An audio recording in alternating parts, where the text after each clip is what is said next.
തന്നെ സസ്പെൻഡ് ചെയ്തതിൽ chief സെക്രട്ടറിയോട് digital തെളിവുകൾ ആവശ്യപ്പെട്ടിരിക്കുകയാണ് എൻ പ്രശാന്ത് IAS. ഡിജിറ്റൽ തെളിവുകൾ നൽകാൻ ആവശ്യപ്പെട്ട് ചീഫ് സെക്രട്ടറിക്ക് പ്രശാന്ത് കത്തയച്ചു.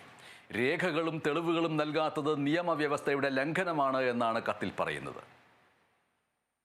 ഭാഗത്തു നിന്ന് വീണ്ടും അസാധാരണ നീക്കങ്ങളാണ് ഉണ്ടാകുന്നത്.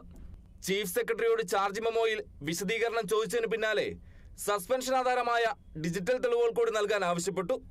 രേഖകളും തെളിവുകളും നൽകാത്തത് നിയമവ്യവസ്ഥയുടെ ലംഘനമെന്നും കത്തിൽ പറയുന്നു. തനിക്കെതിരെ ശേഖരിച്ച ഡിജിറ്റൽ തെളിവുകൾ സ്വകാര്യ വ്യക്തിയിൽ നിന്ന് ശേഖരിച്ചതാണെന്നും അത് കൃത്രിമമായി നിർമ്മിച്ചതാണെന്ന് സംശയമുണ്ടെന്നും പ്രശാന്ത് കത്തിൽ ചൂണ്ടിക്കാണിക്കുന്നു. തെളിവുകൾ എന്ന് പറയുന്ന ഡിജിറ്റൽ രേഖകൾ തനിക്ക് പരിശോധിക്കാൻ അവകാശമുണ്ടെന്നും കത്തിൽ പറയുന്നുണ്ട്. പലതവണ ഇക്കാര്യങ്ങൾ ആവശ്യപ്പെട്ടിട്ടും നൽകാത്ത എന്തെന്നും ചോദ്യം. ഫേസ്ബുക്ക് പേജിന്റെ സ്ക്രീൻഷോട്ട് തെളിവായി ശേഖരിച്ചത് സർക്കാർ ഉദ്യോഗസ്ഥന്റെ ഫോണിൽ നിന്നല്ലെന്ന് വാദിച്ച എൻ പ്രശാന്ത് അതിന്റെ ആധികാരികത സർക്കാരിന് ബോധ്യപ്പെട്ടിട്ടില്ല എന്നും മുൻപ് സൂചിപ്പിച്ചിരുന്നു. നിയമ പോരാട്ടങ്ങളുമായി മുന്നോട്ട് പോകാനാണ് എൻ പ്രശാന്ത് തീരുമാനിച്ചിരിക്കുന്നത്. Kerala vision news, Thiruvananthapuram.